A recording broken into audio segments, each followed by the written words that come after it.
Have you ever felt a sudden, inexplicable wave of emotion wash over you? Not because of something happening right now, but as if a memory from a different life just flashed through your mind. That's exactly how Yahshao, the Hmong king, describes his experience. He talks about these moments where his past lives flash through his subconscious and his heart actually feels the weight of those ancient memories. Wait, let's back up for a second, Dan. Past lives and king energy? That's a pretty bold way to start a conversation. I mean, how do we differentiate between a deep emotional memory and just, well, a vivid imagination? That's the core of what we're exploring today. Yahshao isn't just talking about history. He's talking about a specific energy he carries 24/7. He calls it king energy, and he says it's a garment we must all learn to wear. It's a fascinating concept, Ariel. He suggests that this energy isn't just for show, it's a protective force. In his view, everything on Earth bows down to God and King, so embodying that energy creates a shield wherever you go. I'm struggling with the king terminology, honestly. It sounds a bit hierarchical, doesn't it? Like, why king? Why not just self-sovereign or empowered? I think he uses king to signify a level of responsibility and authority over one's own reality. He says we are all God experiencing this body. That's a huge shift from being a passive observer of your life. Exactly, Ariel, and he applies this specifically to healing. He doesn't just think happy thoughts, he uses this king energy to perform what he describes as mental surgeries. Okay, now we're getting into the controversial stuff. Mental surgeries. He mentions his son and his sister. Dan, as our expert, how does he actually describe the process? It's quite technical in its own way. He describes creating a 3D image that flows in front of his third eye, right at the forehead. He visualizes the problem like a bad part of the body and mentally closes the wound. He literally says, imagination can cut through solid matter without opening a physical wound. It's like he's operating in a layer of reality that precedes the physical one. But Ariel, he's talking about heart surgery and tumors. If I have a tumor, I'm going to an oncologist, not just closing my eyes and imagining a 3D projection. Isn't this dangerous? That's a fair challenge, Emery. But look at the context Yahshao provides. In the case of his sister, she was already at the hospital for surgery. He used his prayer and visualization alongside the medical process. Right, and the result he describes is incredible. He says after he prayed and visualized, the doctor did another scan and everything was working properly. She was discharged directly from the ER to her home. So is he saying his visualization changed the physical scan, or was it a misdiagnosis? It's hard to verify these things, but the shift in energy his sister felt when he walked into the room is a common report in these stories. She told him she could feel his energy shifting the entire room. That's the king energy he talks about. It's palpable. It's not just a private thought, it's an externalized frequency. He even mentions his stepdaughter had a tumor by her ear. No one wanted to take her to the hospital at that moment, so he used the same 3D projection technique. He covered her ear and projected the surgery image. I noticed he added a disclaimer there, though. He said as human beings, we can't guarantee it every time. I appreciate that humility. It shows he's not claiming to be an infallible God-man, but a practitioner of a skill. That's a key point, Emery. He views this as a power we all have, but have forgotten. He says, you are God, claim your power back. He's trying to democratize what we usually call miracles. He also mentions that people depend too much on pastors or shamans. He's pushing for self-reliance. He wants people to know they have the power of imagination to cure disease themselves. But how do you earn this energy? He says you can't just flip a switch. There are some pretty strict moral requirements he mentions, right? Yes, he's very clear on that. To have this energy, you must be born again in the heart and mind. You have to live what he calls a holy life. That means acting out of love, joy, and happiness. He goes even further. He says, your hands must be kept holy. You should never use them to kill or even think of hurting others. It's a total commitment to non-violence and respect, especially for the old and the young. So the king isn't a tyrant. He's more like a godfather figure, as he puts it. Someone who protects and heals rather than someone who rules by force. That changes the king metaphor for me. Exactly. It's about being the godfather in your own life. It's about maintaining a high vibration. He mentions injecting vibration and frequency into your prayers and visualizations. Let's talk about that vibration part. When he visualizes the 3D surgery, he says you have to feel like it is done, like you just hit the jackpot. Why is the feeling so important, Dan? In many spiritual traditions, and even in some modern psychological theories, the feeling is the secret. It's the emotional signature that signals to the brain and body that the change has already occurred. It sounds a bit like the law of attraction, but with a more surgical, precise focus. Instead of just manifesting a car, he's manifesting a healthy heart valve. And he links it to a very practical problem: the high cost of medical bills. He says living in this generation is hard because of those costs. So claiming your power back is almost an economic necessity. That's a grounded way to look at it. He's saying, I want to help you connect to the energy of God and King so you can assist your family. It's about community and survival as much as it is about spirituality. I'm still curious about the past lives he mentioned at the start. He says his past life flashes through his subconscious and makes him tear up. How does that connect to the healing? Maybe it's about the depth of the soul.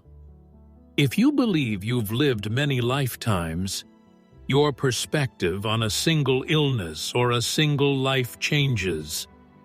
You see the bigger picture, which might give you the king's perspective. I think you're onto something, Ariel. If you feel the weight of centuries, a single tumor or a single surgery seems more manageable. You're tapping into a much larger reservoir of energy than just your current self. It's a lot to take in. The idea that we are all God experiencing this body and that we have a mental scalpel at our disposal. It's empowering, but also a huge responsibility. You have to keep your hands and thoughts holy 24/7. That's the part that sticks with me. It's not a part-time job. You carry that energy everywhere you go. It's a lifestyle of constant awareness and intentionality. And the goal isn't just self-healing. Yahshao says he wants to help others connect to this energy so they can help their families. It's a ripple effect of empowerment. He even mentions praying for his sister's dog and cat. It seems like this king energy doesn't discriminate. If it's alive and it's suffering, the energy can be applied.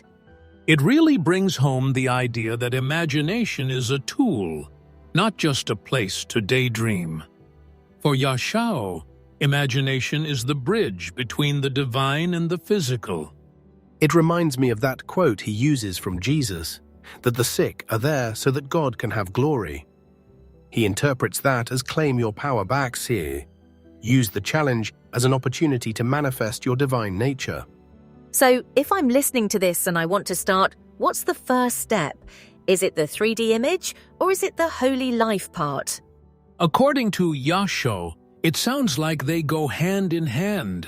You can't have the power without the purity of intent. You start by being born again in the heart, deciding to live through love and joy. And then you practice the visualization. You create that 3D image in front of your forehead. You see your hands performing the surgery. You feel the vibration of the success. It's a fascinating blend of ancient shamanic-like wisdom and modern visualization techniques. Even if we take it for entertainment purposes only, As he suggests, the psychological benefits of feeling sovereign and empowered are undeniable. Exactly. Whether it's literal surgery or just shifting your mental state, the king energy is about taking charge of your internal world. And in a world that often makes us feel small or powerless, that's a message worth hearing. You are the king of your own consciousness. I think I'm going to try that 3D image next time I'm feeling stressed. Not for surgery, maybe, but just to close the wound of a bad day.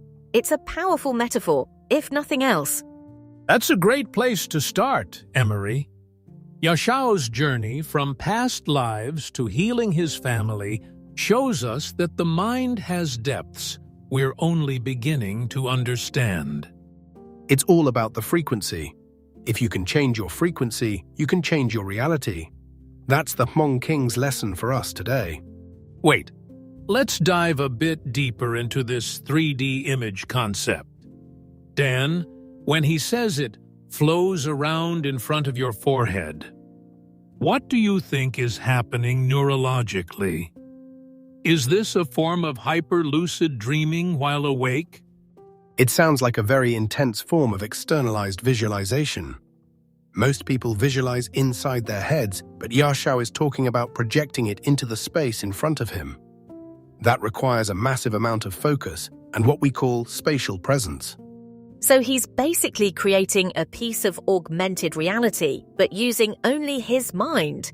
That's wild.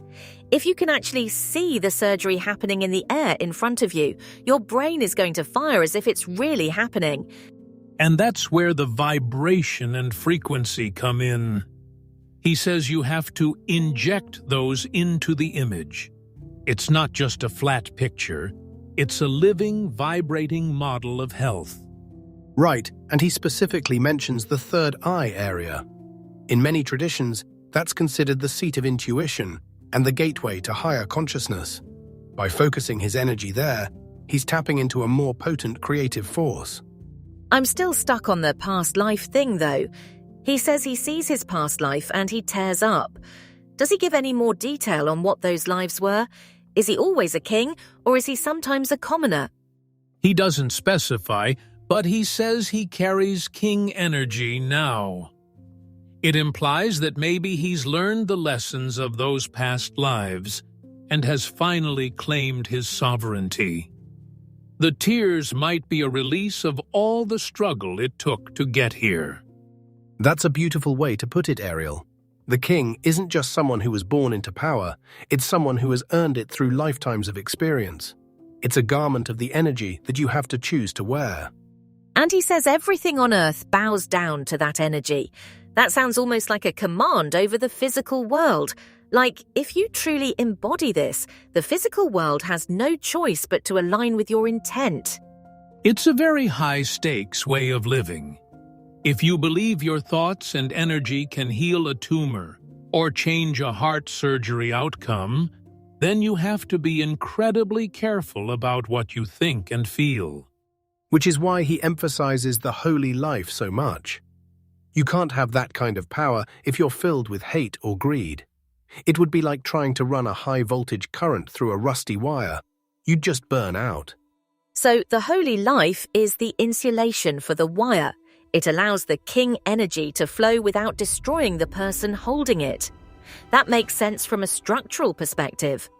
I love how he mentions the Godfather aspect again. It's about being a provider and a protector. He wants to use this to help his family. It's not about personal glory, it's about service. He even says the purpose of his message is to help you connect to this energy so you can help your family. He's looking to create a world of kings and queens, not a world of subjects. It's a very different take on claiming your power than what we usually see in self-help books. It's much more visceral and, honestly, more demanding. You have to born again in your mind. And that born-again process isn't a one-time event. He says he carries this energy 24/7. It's a constant state of being. You don't just put on the king garment when you need a miracle. You live in it. Think about the discipline that requires to never use your hands to kill, to never even think of hurting someone, to always respect the old and the young. It's a total transformation of character. It's almost like a martial art of the soul. You're training your energy to be a certain way, and that training never stops. I wonder if he ever feels the pressure of that. Well, he does mention the tears. Maybe the pressure is what causes those flashes of the past. But he also speaks about the joy and the jackpot feeling. There's a huge reward in this level of mastery. The jackpot feeling is such a great descriptor. It's that moment of total alignment where everything clicks. When the doctor says everything is working proper, you can go home, that's the jackpot. I'm curious about the vibration part again. How do you inject a vibration into a thought? Is it a sound, a feeling in the chest? I think it's a combination. Have you ever felt a hum in your body when you're really excited or really focused? It might be that, a resonance that you direct toward the 3D image you've created.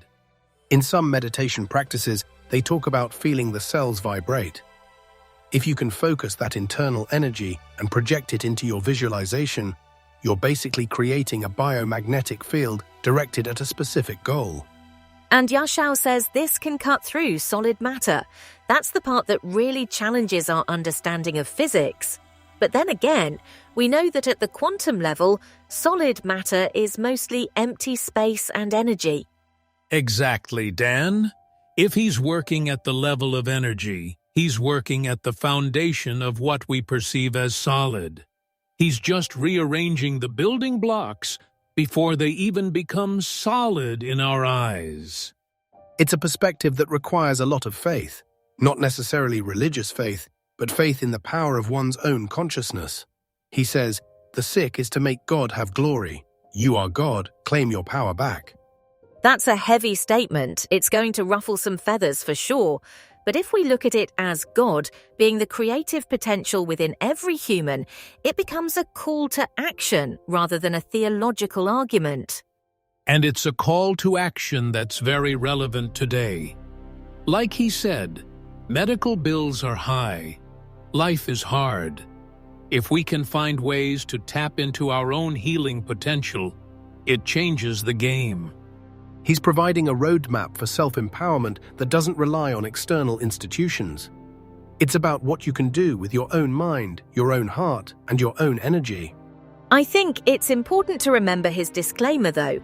This is for entertainment purposes only. It's a way of exploring these ideas without making medical claims that could lead someone to skip necessary treatment. Right, it's a both-and situation. You can have the surgery and use your king energy to ensure it goes perfectly. You can see the doctor and use your imagination to speed up the recovery. It's about being an active participant in your own life, not just a patient.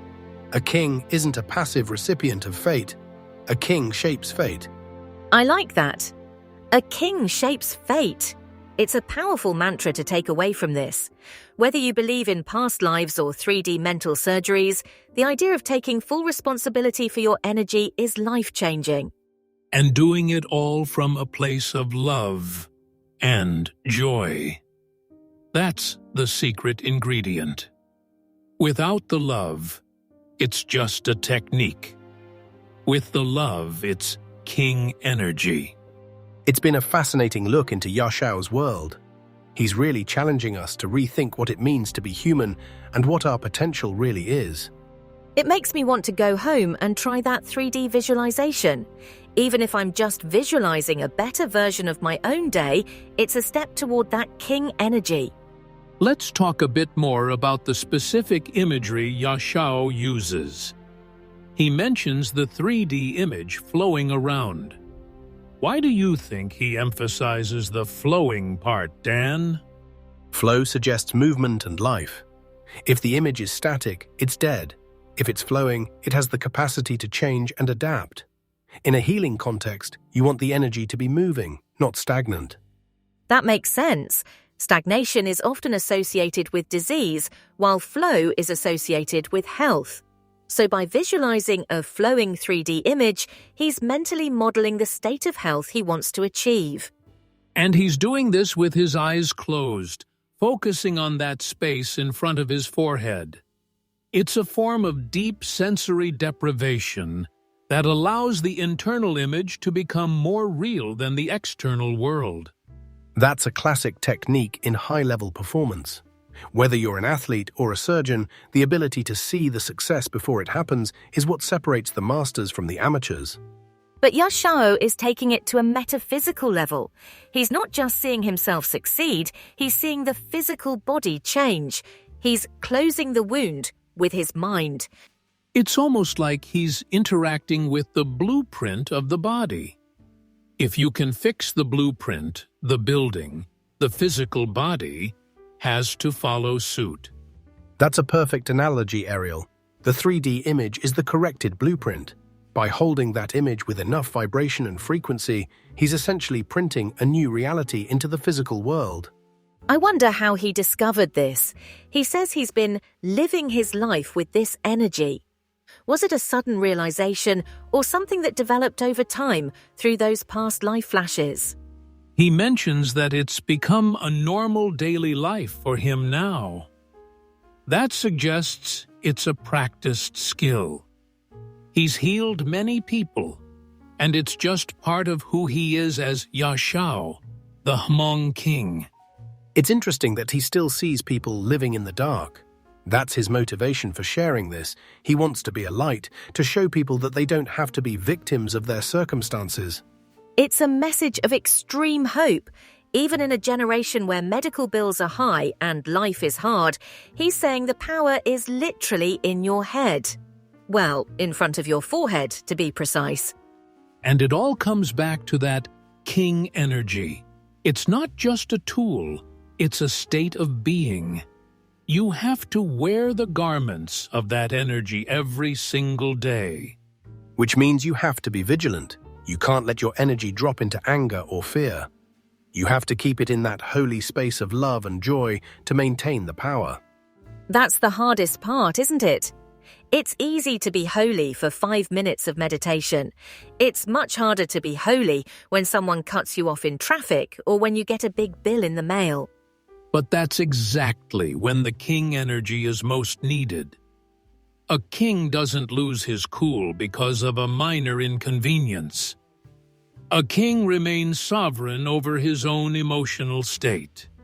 Exactly. If you lose your cool, you've lost your crown. You've handed your power over to someone else. To keep your king energy, you have to stay centered in your own divinity.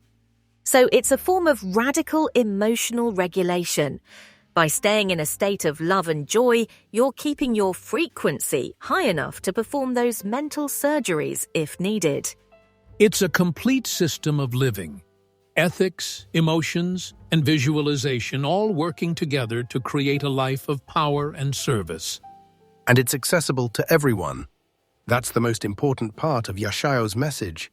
You are God, claim your power back. He's not saying he is the only one who can do this. He's saying we all have the king energy within us. We just have to learn how to wear it. We have to be born again into that realization. I think that's a perfect place to wrap up our discussion. The idea of the sovereign mind, the king within each of us, waiting to be claimed. It's been a truly enlightening conversation. Yahshao's perspective is a powerful reminder of the untapped potential of the human spirit. I'm definitely going to be thinking about my king energy for the rest of the day, and maybe I'll try a little 3D visualization of my own. Thank you both for diving into this with me. It's a complex, challenging, and ultimately very inspiring topic. Always a pleasure, Ariel. There's so much more we could explore, but this is a great foundation for anyone looking to claim their power. Absolutely.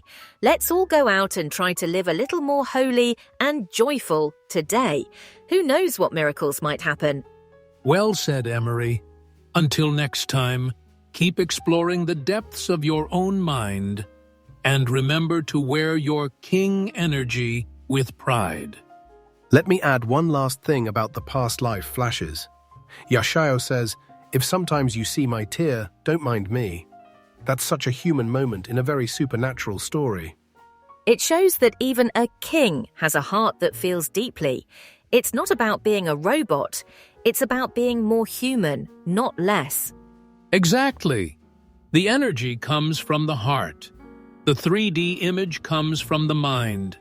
But the king is the one who brings them both together. And that's the journey we're all on. Finding that balance, claiming that power, being the godfather or godmother of our own lives. It's a lifelong practice, but as Yahshao shows us, the results can be truly miraculous. I mean, his sister coming home directly from the ER, that's the kind of result we all want. It really is. So, let's take that jackpot feeling with us into the rest of our week.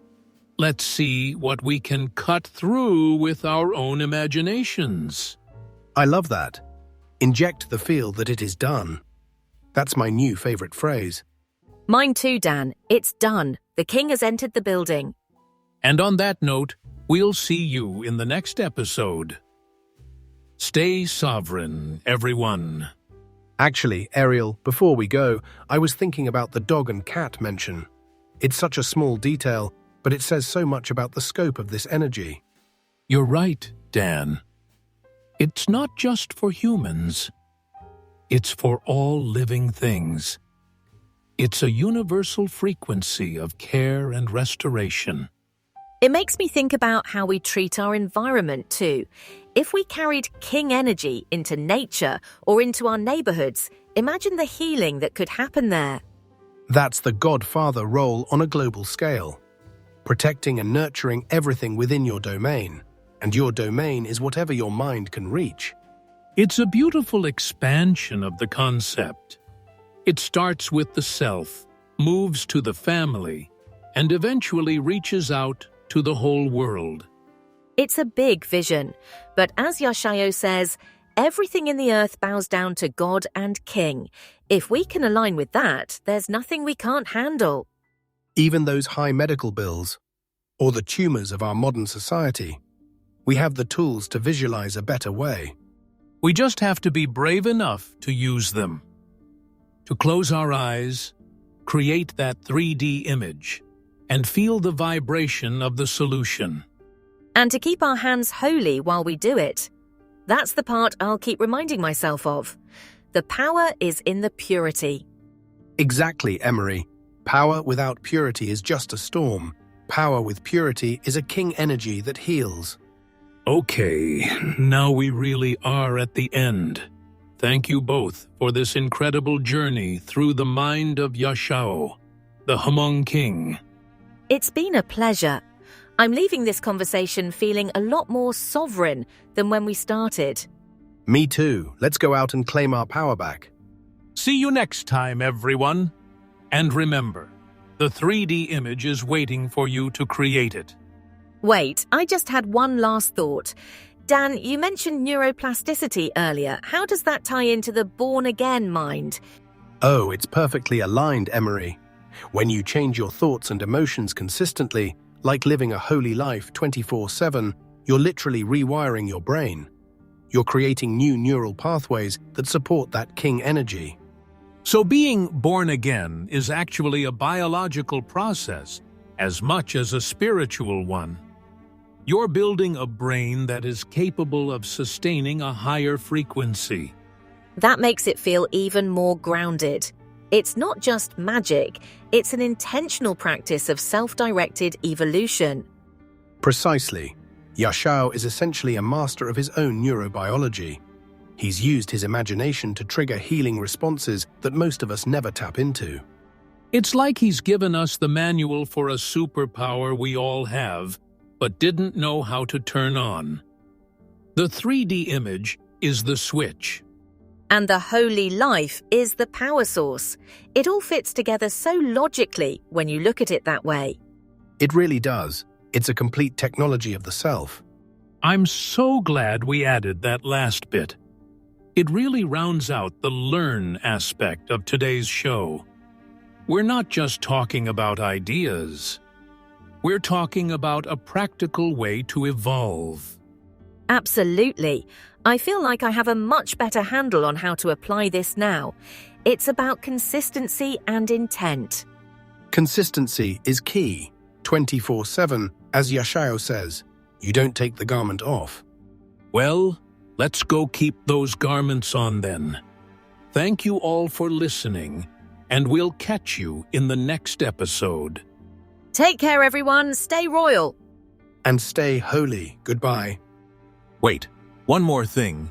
I just realized we didn't talk about the past life tears in the context of the Godfather role. Dan, do you think those tears are a sign of the king's compassion? I think so, Ariel. A true king isn't detached. He feels the suffering of his people, or in this case, his past selves. And that's what drives the desire to heal. The tears are the fuel for the king energy. So the sensitivity isn't a weakness, it's the source of the power. If he didn't feel the pain, he wouldn't have the frequency to fix it. That's a profound shift. We often think of power as being tough or unfeeling. But Yahshao is showing us that true power comes from deep feeling. It's a compassionate sovereignty, and that might be the most important lesson of all. Okay, now I'm really ready to go. That was the missing piece for me. The king is a king because he cares. Perfect. Thank you both. Let's carry that compassion with us. Goodbye for real this time. Goodbye. See ya!